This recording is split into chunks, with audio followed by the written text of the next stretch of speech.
Hello friends, मैं CA मोहित पनेठा आप सबका स्वागत करता हूं आपके अपने चैनल टैक्स गपशप में। आज की इस वीडियो में हम डिस्कशन करेंगे कि क्या लॉकडाउन की ड्यूरेशन में हमें इनवॉइसिंग या हम कहें ई वे बिल जो है क्रिएट कर सकते हैं। तो ऐसे केसेस में हमें समझना होगा कि क्या उस सिनेरियो में हमारे लिए परमिटेड है उस इनवॉइसिंग को रेज करना, उस मूवमेंट को जो है करना, वो सब हमें अलाउड है या नहीं है। तो ऐसे केसेस में डिजास्टर मैनेजमेंट एक्ट हमें अलाउ करता है ओनली इफ हमारी जो आइटम है वो एसेंशियल सर्विसेज में आती हैं। तो ऐसे केसेस में तभी हम जो है वो सर्विसेज रेंडर कर सकते हैं। अदरवाइज प्रोहिबिटेड आइटम की मूवमेंट को करना जो है उस टाइम पे जो है रिस्ट्रिक्टेड होता है। तो वहां पे हमें देखना होगा कि जो हम सप्लाई कर रहे हैं क्या वो एसेंशियल आइटम है। अगर है तब तो कोई इश्यू नहीं है, आप कर सकते हैं, मूवमेंट उसकी कर सकते हैं। मूवमेंट करेंगे तो आप इनवॉइसिंग रेज कर सकते हैं, ई वे बिल रेज कर सकते हैं। अदरवाइज अगर वो नॉन एसेंशियल आइटम है तो ऐसे में देखना होगा कि उसकी मूवमेंट हम किस बेसिस पे मूवमेंट कर रहे हैं, और वो भी लॉकडाउन के ड्यूरेशन पे। अगर सर्विसेज है वहां पे डिफरेंट केस हो जाता है, क्योंकि सर्विसेज में आप सर्विसेज दे सकते हैं। तो ये सारी चीजें सिनेरियो पे डिपेंड करेगी।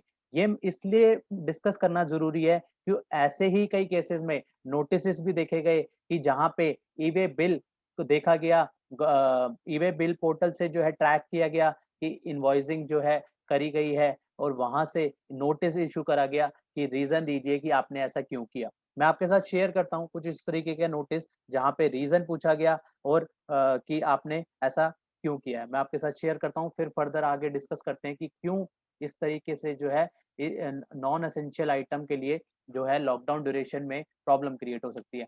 यहाँ पे एक नोटिस में ग्राउंड फॉर नोटिस में पूछा गया, the e way bill facility has been downloaded during the complete lockdown. जिस टाइम पे कंप्लीट लॉकडाउन था उस ड्यूरेशन की बात कर रहे हैं, period in the country at that time only essential commodity were allowed। सिर्फ essential commodity allowed थी to be moved across the country, so kindly provide explanation for the same। यहाँ पे उसकी डिटेल सारी पूछ ली कि ई वे बिल का ये डिटेल है, सारी डिटेल नीचे उन्होंने फेच करके पूछी कि आपने ये मूवमेंट जो है वो क्यों करी। तो यही एक इस तरीके से जो है कहीं न कहीं आप जो है प्रॉब्लम में आ सकते हैं कि अगर आप इस तरीके से नॉन एसेंशियल आइटम की मूवमेंट कर रहे हैं, और जो है हो क्या रहा है कि ई वे बिल से इंफॉर्मेशन फेच करके वो ड्रैग कर ले रहे हैं कि कौन सी जो है आइटम एसेंशियल में आ रही है तो उसको छोड़ दे रहे हैं। अदरवाइज बाकी जो नॉन एसेंशियल्स आइटम है उसको कैप्चर करके जो है नोटिस इशू करे जा रहे हैं। तो ऐसे में यही सजेशन है हमारा कि ऐसे में अगर आप नॉन एसेंशियल आइटम में है तो ऐसी मूवमेंट नहीं कीजिए।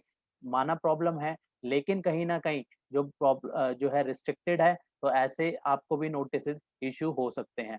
तो हमने एक सैंपल देखा कि किस तरीके से लास्ट ईयर एक नोटिस इशू हुआ था एक क्लाइंट को, जहां पे ये क्वेश्चन रेज करा गया और ग्राउंड्स भी ये दिए गए कि आपकी जो आइटम है वो नॉन एसेंशियल है, और वहां पे फिर भी आप इसकी मूवमेंट जो है कंप्लीट लॉकडाउन के ड्यूरेशन में कर रहे हैं। तो आप अपनी ब्रीफिंग दीजिए कि कैसे क्यों आप मूवमेंट जो है इसकी कर रहे हैं। तो इसलिए बात ये है कि सर्विसेज है तो कोई इश्यू नहीं है, सर्विसेज आप कहीं भी दे सकते हैं। सर्विसेज डिपेंड करता है कि किस तरीके की सर्विसेज में कोई इश्यू नहीं है, वहाँ इनवॉइसिंग हो सकती है, इनवॉइसिंग रेज हो सकती है उसमें। अगर आप वर्क फ्रॉम होम होता है काफी केसेस में, तो वहां से घर से भी सर्विसेज दे सकते हैं, तो वहां पे इनवॉइसिंग का कोई इश्यू नहीं है। लेकिन जहाँ पे गुड्स की बात है और गुड्स भी नॉन एसेंशियल गुड्स हैं, तो वहां पे जरूर इस चीज को ध्यान रखिए। और इसलिए ये जो डिस्कशन करना बहुत जरूरी था कि ताकि इस तरीके से लोग अवेयर रहें और कोई ऐसा स्टेप ना ले जहां पे उनको प्रॉब्लम क्रिएट हो।